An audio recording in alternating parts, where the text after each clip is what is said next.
ఎంతో మంది క్రైస్తవులు మన స్వాతంత్ర పోరాటంలో ఎనలేని కృషి చేశారని మీకు తెలుసా? ఇప్పుడు తెలుసుకుందాం. వీడియో లైక్ చేసి చివరి వరకు చూడు.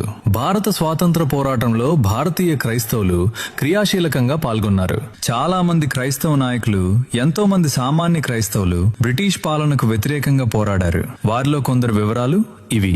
ఏఓ చెరియన్, ఈయన కేరళకు చెందిన క్రైస్తవ నాయకుడు.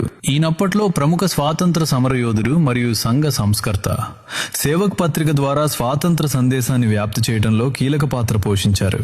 జస్టిస్ మహమ్మద్, వీరి పేరు మహమ్మద్ అయినప్పటికీ వీరు క్రైస్తవ మతానికి చెందినవారు. అప్పట్లో ఈయన ప్రముఖ జస్టిస్ మరియు జాతీయ కాంగ్రెస్ లో చురుగ్గా పాల్గొన్నారు. జార్జ్ జోసెఫ్, ఎస్కే జార్జ్, జేసీ కుమారప్ప, ఇంకా ఎంతో మంది క్రైస్తవ స్వాతంత్ర సమరయోధులు ఉన్నారు. మలయాళ మనోరమ అనే కేరళకు చెందిన క్రైస్తవ వార్తాపత్రిక కేవలం వార్తలు మాత్రమే కాకుండా సామాజిక సంస్కరణలు, విద్య మరియు రాజకీయ చైతన్యానికి ఎంతగానో కృషి చేసింది. ది హిందూస్థాన్ టైమ్స్, దీని స్థాపనకు కూడా క్రైస్తవ నేపథ్యం ఉన్న వ్యక్తుల సహకారం బలంగా ఉంది. ఆంధ్రప్రదేశ్, తెలంగాణ, తమిళ ప్రాంతాలలో చాలా మంది క్రైస్తవులు ఉప్పు సత్యాగ్రహం, వ్యక్తిగత సత్యాగ్రహం, క్విట్ ఇండియా ఉద్యమాలలో పాల్గొన్నారు. భారత క్రైస్తవులు తమ జాతీయతను ఎప్పుడూ మర్చిపోలేదు. కేవలం కొందరి స్వార్థపూరిత వ్యక్తులు, రాజకీయ నాయకులు, ద్వేషపూరిత సంస్థల వల్ల క్రైస్తవుల జాతీయ చరిత్ర ఎవరికీ తెలియకుండా పోయింది. ఇక్కడ వరకు చూసిన వాళ్ళు మీ అభిప్రాయం కామెంట్లో చెప్పి ఈ వీడియో తప్పకుండా షేర్ చేయండి. అలాగే మన ఛానల్ సబ్స్క్రైబ్ చేసుకుని పెట్టుకోండి.